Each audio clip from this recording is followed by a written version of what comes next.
Dobrý den, jmenuji se Lea Kocmanová a dnes vás vítám z Bílovic nad Svitavou. Mám pro vás v nabídce byt 2+1 se zahrádkou v klidné části města.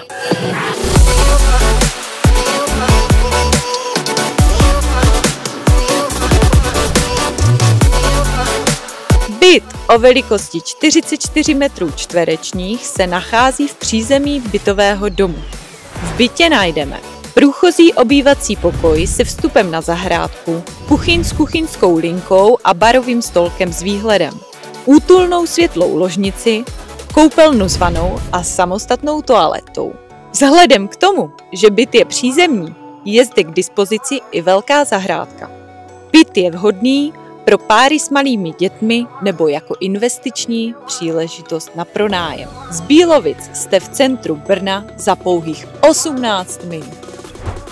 Věřím, že se vám video líbilo a více si společně povíme na prohlídce. Přeji vám moc pěkný den.